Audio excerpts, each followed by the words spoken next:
주시는 하나님의 말씀은 레위기 24장 10절에서 16절입니다.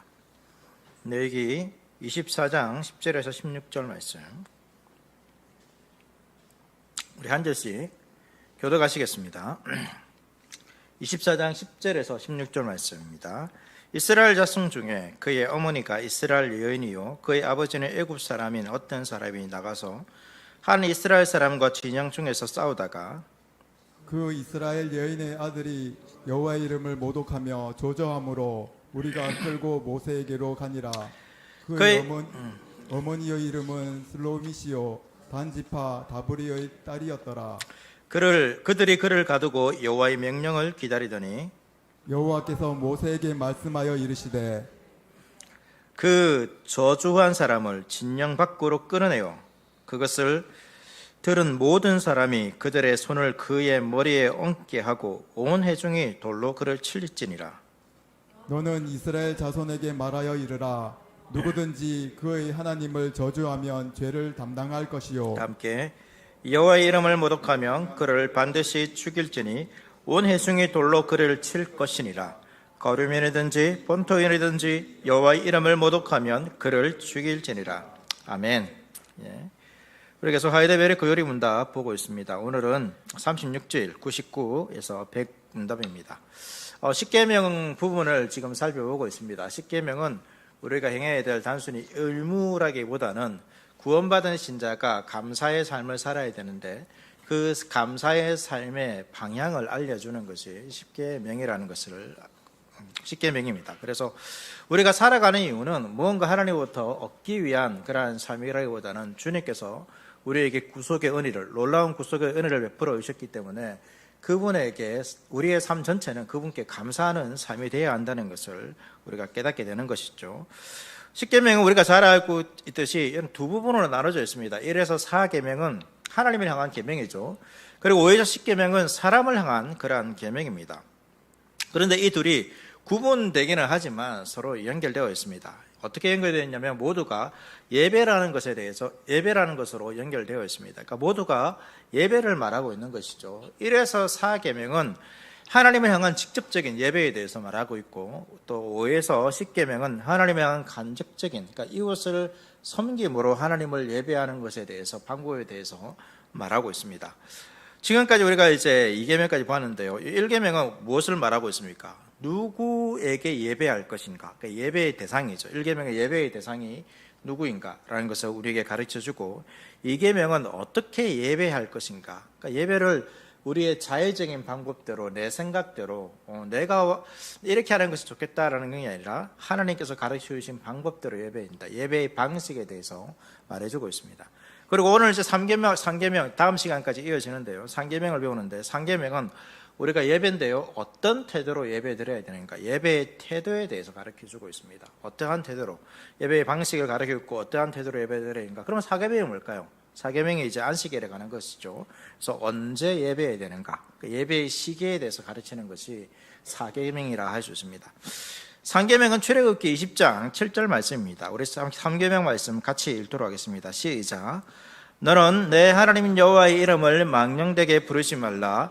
여호와는 그의 이름을 망령되게 부르는 자를 죄 없다 하지 아니하리라. 3계명은 뭡니까?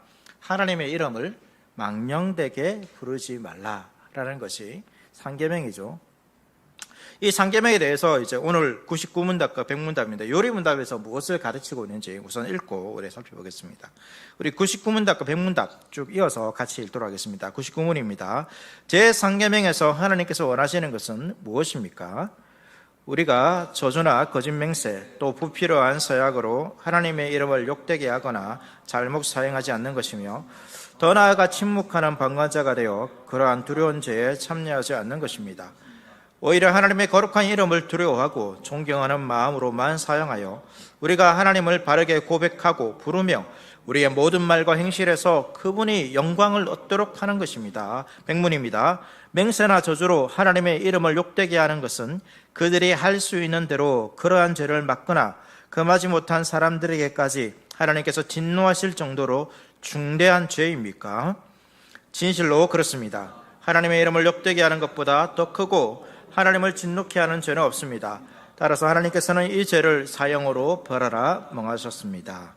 그래서 백문은 상계명에 이제 그만큼 이게 중대한 죄냐 했을 때 그렇다라는 걸 말해주고 있고, 이제 99문 답이 상계명을 통해서 하나님께서 원하시는 게 뭐냐 알려주죠. 다음 화면 띄워주십시오. 이 정리하면 좀 이렇게 볼 수 있습니다. 화면 띄워주세요. PPT 하면, 예, 다음 이 뒤에 하면 없어요. 아니 여기 말고 PPT, 예, PPT 넘겨주세요. 쭉 백문답 다음, 예, 이게, 예, 정리하면 이렇습니다. 상계명에서 하나님께서 원하시는 것, 금지와 요구가 있죠. 요구가 있습니다. 금지하는 것은 하나님의 이름을 욕되게 하지 않는 것이고, 그리고 이제 또 두려운 죄에 참여하지 않는 것입니다. 조금 뭐 겹쳐 읽고 그랬네요. 예, 이 욕되게 하지 않는 것은 저주, 거짓 맹세, 불필요한 서약을 하지 않는 것이고, 또 두려운 죄에 참여하지 않는 것, 그러니까 침묵하는 방관, 그러니까 우리가 침묵하지 않는 것이죠. 침묵함으로 방관자가 되어서 죄를 짓는 것을 하나님께서 금하고 있습니다. 요구하는 것은 그분의 영광입니다. 이 상계명에서 이제 적극적으로 우리가 해야 되는 것, 금지하는 것은 이 이름을 통하여서 불필요하게 이렇게 사용하는 것이고, 또 우리가 이 이름을 사용해야 됩니다. 무엇을 위해서? 하나님의 영광을 위해서 사용해야 되는 거죠. 그래서 모든 말과 행실에서 또 하나님을 바르고 고백하고 부름으로, 또 두려워하고 존경하는 마음으로 이 하나님을 사용해야 됩니다. 그래서 우리가 십계명을 하면서 우리가 금지의 말씀이 있지만 금지의 말씀만 보는 것이 아니라 또 다르게 반대편에서 적극적으로 우리가 하나님께서 이 말씀을 통해서 우리가 우리의 삶 가운데서 행하기를 원하는 것이 무엇인가라는 것을 우리가 보아야 되는 거죠. 지난 시간에는 이제 하나님의 형상을 만들지 말라 이렇게 말하면서 우리가 하나님의 형상을 만들어야 되는 부분이 있다고 말했습니다. 하나님께서 우리를, 사람을 하나님의 형상으로 만드셨고 죄인을 예수 그리스도를 통하여서 하나님의 형상으로서 회복시켜 가고 있다고 성경에서 말하고 있기 때문에 우리는 하나님의 형상, 그러니까 하나님께서 만드신 그 하나님의 형상을 계속해서 회복하는 그러한 삶을 살아야 되는 것이죠. 오늘 말씀에서도 우리가 그러한 부분들을 좀 보면서 살펴보겠습니다. 우선은 이제 하나님의 이름을 망령되게 일컫지 말라, 말하지 말라 이렇게 말하고 있습니다. 이 망령되게라는 말의 뜻이 한 3가지 정도 있는데요. 첫 번째로는 헛되게라는 뜻을 담고 있습니다. 그러니까 성경에 이제 헛되다라는 이 말이 성경에서 무엇과 자주 관련돼서 사용되어 있냐면 우상과 관련해서 자주 사용되어 있습니다. 그래서 우상인데 우상은 헛되다라고 말하는 것이죠. 이것이 성경의 중요한 교훈입니다. 사람들이 헛된 우상을 섬기는 방식으로 뭐 하는 것이죠? 자기 만족을 위해서 하나님을 부르지 말라는 것입니다. 그러니까 하나님을 부르는데 이 하나님을 어떻게 부르는 것입니까? 마치 우상을 섬기듯이 하나님을 불러서는 안 된다는 것입니다. 그것이 헛되다는 것이죠. 하나님을 마치 우상처럼 생각하는 것입니다. 그래서 우상 앞에 절하던 그 생각을 그대로 가지고 하나님 앞에 나와 정성을 다해서 100일이나 1000일 동안 이렇게 빌면 하나님께서 나의 정성을 보고 들어주실 것이다. 이런 생각입니다. 이런 것이 이제 망령되게 부르지 말라는 거죠. 그래서 우리가 이 망령되게 부르지 말라라는 말에는 하나님을 섬기는데 하나님의 말씀에서 계시하신 방식대로 그 하나님을 부르고 우상을 섬기는 심정으로, 그러니까 자기 행복, 하나님의 영광이 아니라 자기 행복을 추구해서 헛되게 하나님의 이름을 불러서는 안 된다는 것이 첫 번째 담겨 있습니다. 이 헛되다는 것입니다. 두 번째 망령되게라는 말에는 거짓되게라는 뜻이 담겨 있습니다. 성경에 거짓 맹세하지 말라라는 그런 표현이 있죠. 여기서 거짓된이라는 말과 이 망령되게라는 말이 같은 단어입니다. 그러니까 사람이 되게 이제 무의식적으로 거짓된 말을 할 수도 있지만 대부분이 의도를 가지고 거짓된 말을 합니다. 알면서 거짓말을 하는 것이죠. 왜 알면서 거짓말을 할까요? 바로 자기의 이익과 욕심 때문이죠. 그러니까 이와 같은 동기입니다. 자기의 이익과 욕심을 위해서 하나님의 이름을 사용하는 것, 하나님의 이름을 부르는데 하나님의 영광이 아니라 마치 거짓말을 하듯이, 자기의 이익을 위해서 거짓말을 하듯이 하나님의 이름을 부른다라면 그것은 하나님의 이름을 망령되게 부르는 것입니다. 세 번째로는 이제 가볍게라는 뜻이 있습니다. 이 99문에서 우리의 모든 말과 행실에서 그분의 무엇을 영광을 얻도록 하는 것이라는 말이 있습니다. 여기서 영광을 얻도록 한다라는 말의 반대가 뭐냐면 망령되게 한다는 것입니다. 이 영광이라는 말은 우리가 보통 이제 막 화려하고 좀 높이는 이런 뜻으로 많이 쓰지 않습니까? 근데 이 단어에 또 어떤 의미가 있냐면 무겁다라는 뜻도 있습니다. 무겁다. 예. 그래서 이 망령되게라는 말과 반대되는 것이죠. 하나님께 영광을 돌린다는 말은 하나님의 위엄과 그 무거움을 있는 그대로 인정한다는 뜻입니다. 그러니까 하나님을 뭔가 다른 것을 우리가 추구할 수도 없습니다. 근데 하나님께서 하신 것을, 하나님께서 드러내신 것을 그대로 인정하는 것이 하나님께 영광을 돌리는 것입니다. 하나님께서 세상을 창조하셨습니다. 그 창조하신 것을 인정하는 것이죠. 하나님께서 홍해를 가르셨습니다. 그것을 인정하는 것입니다. 하나님께서 예수 그리스도를 통하여서 우리를 구원하셨습니다. 그것을 그대로 인정하는 것이죠. 뭔가 덧붙여서 우리가 덧붙이는 것은 다 가벼운 것입니다. 하나님 그대로 인정하는 것이죠. 그런데 반대로 망령되게 한다는 말은 이 하나님의 이름에 합당한 무게를 인정하지 않고 가볍게 쓴다는 것입니다. 우리나라에는 이러한 이제 말이 잘 없는데 외국에는 이제 욕을 쓸 때 이 하나님이라는 이름이 자주 등장하죠. 그래서 이제 안 좋은 욕을 쓸 때도 상황에 따라서 그냥 쉽게 쓰는 것입니다. 이런 것이 잘못되게 가볍게 하나님의 이름은 무게를 모르고 마음대로 쓰는 것입니다. 그래서 하나님께서는 이제 이 말씀처럼 너는 내 하나님 여호와의 이름을 망령되게 부르지 말라. 그러니까 이름을 망령되게 부르지 말라 이렇게 말하고 있는데 여기서의 이름은 그러니까 우리가 흔히 이해하듯이 단순히 글자만을 말하는 것이 아니라는 것을 여러분 알고 있습니다. 이름은 무엇입니까? 그 사람의 존재를 나타내는 거죠. 존재를 나타내는 것입니다. 그러니까 이름과 존재는 분리할 수 없습니다. 사도행전 3장 6절 말씀 보시면 베드로가 이렇게 말합니다. 베드로가 이르되 은과 금은 내게 없거니와 내게 있는 이것을 내게 주노니 나사렛 예수 그리스도의 이름으로 일어나 걸으라 하고 이렇게 말했습니다.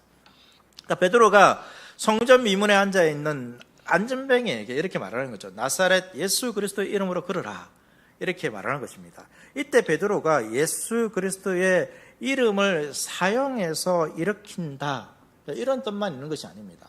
그러니까 단순히 사용하는 것이 아니라 예수 그리스도의 이름으로 걸으라 이 말은 그 이름으로 상징되는 예수 그리스도께서 실제로 여기 계셔서 너를 일으킨다는 것입니다. 지금 예수님께서 너를 일으키시니까 너는 일어나라라는 것이죠.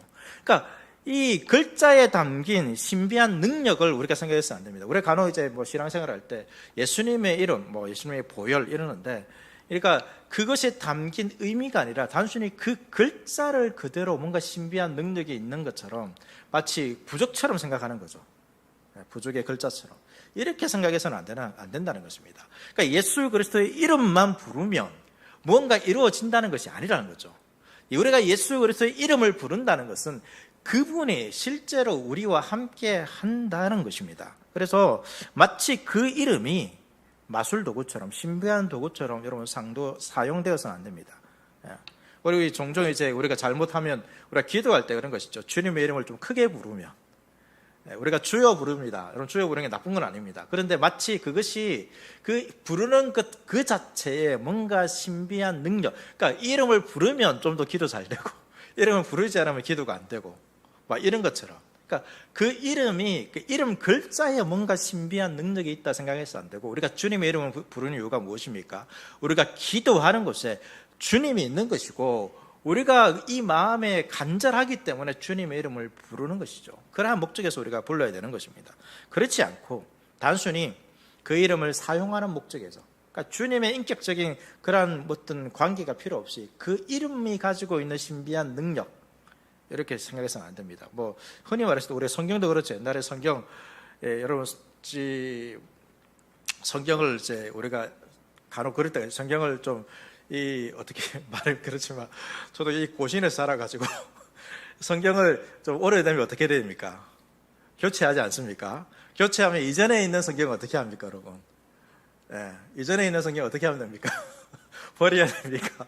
가지고 있어야 되는데 버리면 좀 안 될 것 같은, 버리면 좀 불경한 짓을 행하는 이런 생각을 하지 않습니까? 우리 성경을 소중하게 여기는 마음은 좋습니다. 그러나 그런 마음에서 마치 이 성경 그 자체에 뭔가 신비한 하나님이 임재하고 있는 듯한 그러한 생각을 해서는 안 된다는 거죠. 그것은 잘못된 것입니다. 그것은 잘못된 것입니다. 성경을 소중하게 여겨야 되지만, 그러나 그것 자체에, 그러니까 그 자체가 신비한 어떤 도구로서 이해되어서는 안 된다는 것이죠. 그것과 함께, 그 말씀으로서 우리가 함께 하시는 그 하나님을 생각해야 되는 거죠. 그래서 이렇게 하나님의 이름을 이렇게 이제 생각해야 되는 것입니다. 오늘 읽었던 내용의 말씀 보면 하나의 이야기가 나오죠. 여호와의 이름을 모독하는 그 죄가 나오고 있습니다. 이 이제 한 소년에 관한 이야기인데요. 이 소년의 아버지는 애굽 사람이고요. 소년의 어머니가 이스라엘 사람입니다. 그런데 이 소년이 이스라엘 사람과 싸우다가 정확한 내용은 없습니다. 그런데 여호와의 이름을 모독했다라고 말하고 있습니다. 그 백성들이 여호와께서 어떠한 결정을 내리시니까 그 말씀을 기다리죠. 그럴 때 여호와께서 이렇게 말씀해 주십니다. 레위기 24장 16절 말씀 보시면, 여호와의 이름을 모독하면 그를 반드시 죽일지니 온 회중이 돌로 그를 칠 것이니라. 거루민이든지 본토인이든지 여호와의 이름을 모독하면 그를 죽일지니라. 그러니까 여호와라는 이름은 어떤 이름입니까? 하나님께서 언제 주셨습니까? 하나님께서 모세에게 주셨거든요.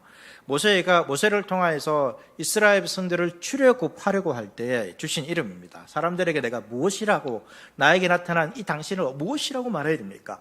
여호와라라고 말하고 있습니다. 그래서 이 이름은 출애굽의 구원을 베풀어 주신 이름입니다. 그런데 이 이름, 여호와라는 이 이름을 욕되게 한다는 것은 결국 무엇입니까?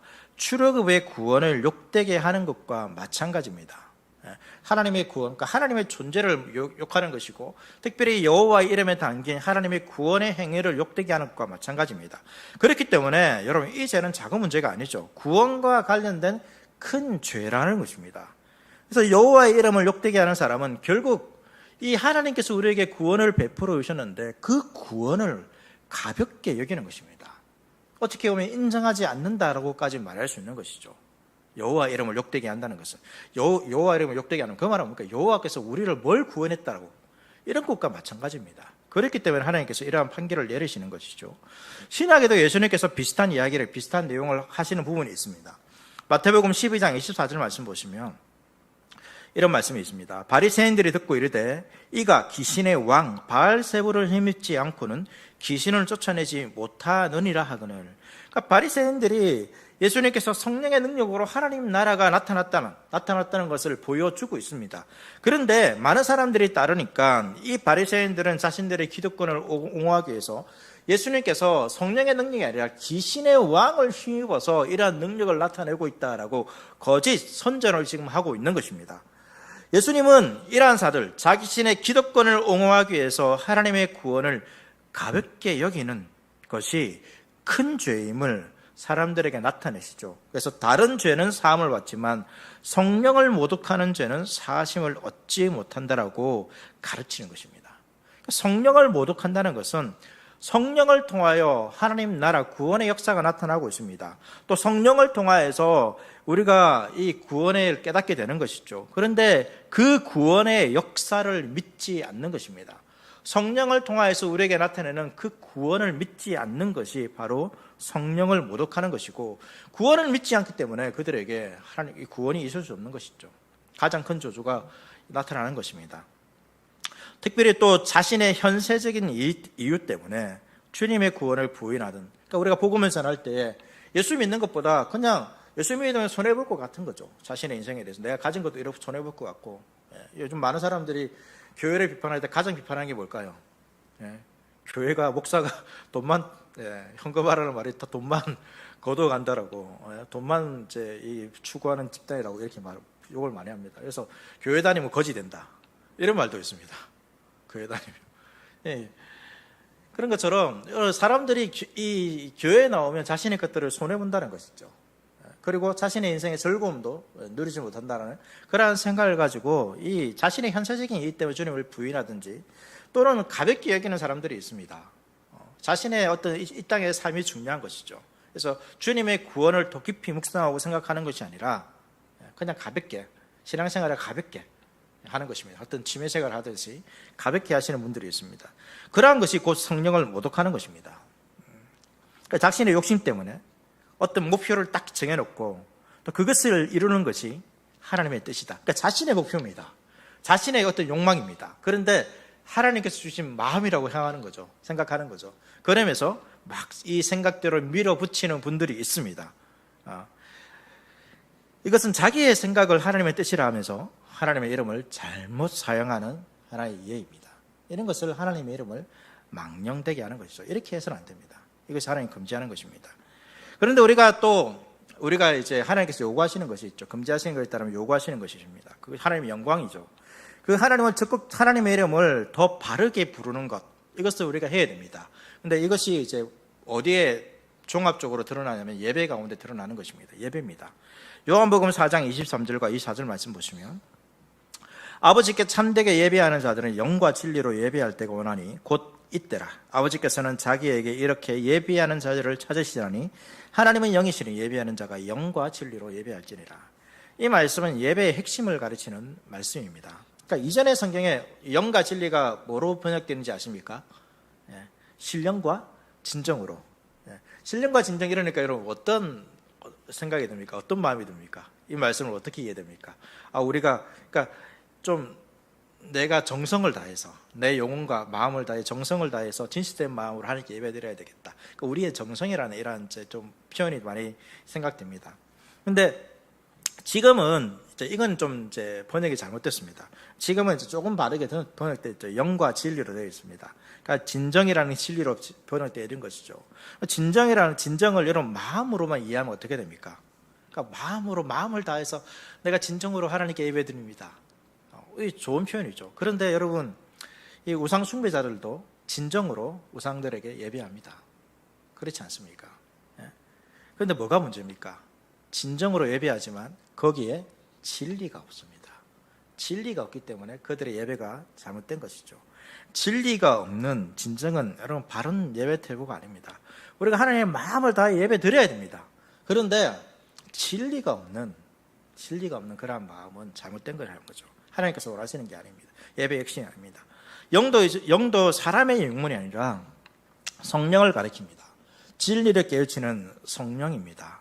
그러니까 구원의 진리가 선포되면 말씀이 선포되는 것이죠. 예배 가운데 말씀이 선포됩니다. 그리고 성령이 그것을 깨닫게 해주시고 우리를 어디로 인도하는 것이죠? 예배 가운데로 인도하는 것입니다. 이것이 참된 예배입니다.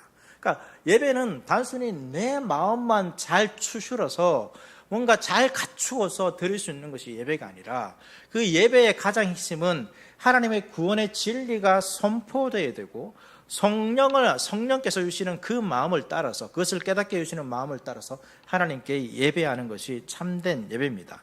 그래서 하나님께서 구원의 진리를 선언하시면 성령께서 그것을 깨닫게 하시고 사람은 그 진리를 따라서 예배해야 한다라는 것이 예배의 핵심입니다.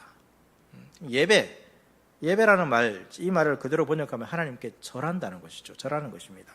그런데 우리의 영혼이 절하는 것, 이것만으로 예배가 온전할 수 없습니다. 왜냐하면 앞서 말한 것처럼 다른 종교의 사람들도 이 자신의 마음, 자신의 영혼으로 하나님의 이 그리를 믿는 신 앞에서 절할 수 있습니다. 그렇지 않습니까? 그런데 그것이 올바른 것이 아니죠. 진리와 성령으로 예배하는 것은 성령의 가르침을 통해 깨달은 참된 지식을 가지고 예배하는 것입니다. 그러니까 진리가 있어야 됩니다. 진리를 따라서 예배하는 것이죠. 이 말씀이 여러분 사마리아 여인에게 줬습니다. 사마리아 사람들도 그리스도산에 가가지고 예배합니다. 그런데 그 예배가 잘못되었다. 그것이 하나님이 없다라고 예수님께서 말씀하시죠. 왜 그렇습니까? 진리를 따라서 예배하지 않기 때문입니다. 그러니까 예배의 주체도 예배의 어떤 시작도 우리의 마음이 아니라 하나님의 말씀입니다. 하나님의 진리입니다. 진리를 따라서 성령이 주시는 그 진리를 따라서 깨닫게 해주심을 따라서 할 때에 그것이 올바른 예배고 그것이 하나님께 절하는 예배가 되는 것이죠. 그래서 예배의 핵심은 우리를 구원하신 하나님의 이름이 선포되고, 그러니까 구원하신 하나님의 이름이 선포되고 그 구원을 베푸신 하나님께 감사를 드리는 데 있습니다. 그러니까 구원에 대한 감사가 하나님의 향한 예배라는 것이죠. 아무리 여러분 예배 가운데 아름답고 장엄한 모습이 있다 하더라도 거기에 구원의 복음이 선포되지 않으면 참다운 예배가 아닙니다. 중세 가톨릭 교회가 그런 것이죠. 이 중세 가톨릭 교회가 어떻습니까? 라틴어로 예배합니다. 거기에 신자들이 모여 있겠죠. 자신의 말로 들을 수가 없습니다. 라틴어이기 때문에 이해될 수 없는 말입니다. 그러니까 자신의 말로 복음이 선언되지 않기 때문에 그것을 이해할 수가 없습니다. 제대로 된 예배를 드릴 수 있습니까? 예배를 못 드리는 거죠. 그래서 중세교회에 뭐가 있습니까? 이런 아름다운 음악이 있습니다. 성가대에 아름다운 음악이죠. 예? 그 음악이 보통 이제 약간 2층쯤에 있습니다. 그게 성가대가 하면 위에서부터 천상에서 그 소리가 막 들리는 것처럼 그런 경험을 하게 됩니다. 또 뭐로 이 창문들은 뭐로 되어 있습니까? 스테인 글라스도 되어 있죠.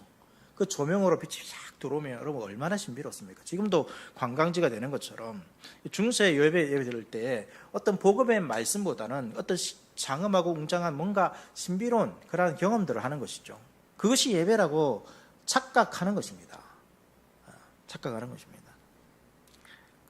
그런데 여러분 구원의 복음이 없다라면 모두 헛된 예배라는 것을 여러분 기억해야 됩니다. 우리도 마찬가지입니다. 여러분 오늘날도 우리가 하나님에 나왔지만 하나님의 복음을 제대로 깨닫지 못하고 복음과 함께 하나님께 나가지 못한다라면 복음이 선포되지 않고 복음을 붙들지 않고 그냥 이 자리에 앉아 있고 이 예배라는 어떤 형식과 어떤 시간을 보내면 예배를 드렸다라고 생각하는 것들이 여러분 우리가 이 잘못된 예배라는 하나님께서 원하시는 예배의 올바른 태도가 아니라는 것입니다. 상계명에서 말하고 있는 것처럼 예배의 태도를 가리키죠. 그 예배의 태도가 아닌 것입니다. 예배를 올바로 드리기 위해서는 하나님의 하나님의 이름을 헛되이 부르지 않기 위해서는 교회에서 구원의 복음이 바르게 깊이 풍부하게 선언되어야 되고 신자는 그 구원의 복음을 잘 깨닫고 그것을 붙들고 나가는 거죠. 내가 아무것도 아닌데 나 같은 자를 위해서 구원하여 주시고 나를 부르셔서 이 예배의 자리 가운데서 하나님의 영광을 보여주신 그 하나님 앞에 감사하면서 나가는 것이 예배가 되어야 한다는 것입니다. 구원에 대한 이러한 찬송이 빠져 있으면 예배가 되지 않습니다. 우리가 예배 시간에 졸지 않고 누구보다도 단정한 태도로 예배를 드렸다고 하더라도 여러분 구원에 대한 깨달음 없이 찬송이 없이 한다라면 여러분 그것이 잘못된 예배입니다. 하나님의 구원에 대해서 여러분 별로 생각하지 않고 나는 지난 일주일 동안 큰 잘못을 범하지 않고 생활했기 때문에 그러한 마음으로 하나님 앞에 교회에 나온다면 예배한다면 그것도 여러분 중요한 것을 놓치는 것입니다. 간절한 마음으로 나와서 복음에서 위로를 찾는 사람, 나는 나갈 수 없지만 나를 구원해 주신, 비록 내가 힘써 살려고 했지만 연약해서 넘어졌지만 그러나 그럼에도 나를 사랑하시고 나를 떠나지 않으시고 오직 나의 모든 것이 주님께 있다라고 고백하는 그러한 사람들이 하나님의 이름을 바르게 부를 수 있는 것이고 그것이 3계명을 지키는 것입니다. 우리가 하나님의 이름을 망령되게 부르지 않을 뿐만 아니라 우리는 하나님의 이름을 영광 가운데 불러야 됩니다. 그 영광이 어디에 드러납니까? 하나님 하신 모든 일들에 드러나지만 특별히 구원에 드러나는 것이죠. 나를 구원해 주시. 주님께 나올 수 없는 나를 구원해 주셔서 저 하나님 마지막 그 하나님 나라의 영광 그 소망을 주시면서 우리와 함께 하시는 그 주님, 그 주님의 이름을 부르며 나가는 것입니다. 그래서 우리가 찬양하는 것이죠. 찬양도 그것입니다. 찬양도 주님의 이름을 부르는 것인데 나를 구원해 주신 그 주님을 찬양하는 것입니다. 우리 주님은 구원을 선포하시고 우리를 예배로 초청하십니다. 여러분 이러한 초청은 우리를 영원한 생명으로 여러분 인도하는 것입니다. 예배를 여러분 이렇게 하나님의 구원을 생각하며 예배 드릴 때에 우리가 어떻게 됩니까? 이 땅을 살아갈 수 있는 힘을 얻게 되고 주님께서 우리에게 허락하여 주신 그 마지막 날의 영광을 지금 맛보면서 살아갈 수 있게 되는 것입니다. 지금도 하나님의 구원이 나타나는 것이고 더 풍성하게 그 하나님의 구원을 누리며 살아갈 수 있게 되는 것입니다. 하나님의 모든 성도님들이 하나님 앞에서 주님의 이름을 망령되게 헛되게 부르지 않을 뿐만 아니라 또 하나님의 이름을 영광스럽게 주님의 구원을 기억하시면서 그 진리를 따라서 성령의 깨닫게 해주시는 그 진리를 따라서 그 주님께 감사함으로 예배드리는 한 분 한 분 될 수 있기를, 예배를 통하여서 하나님의 구원의 풍성한 복음의 은혜를 누리는 한 분 한 분 될 수 있기를 축복합니다.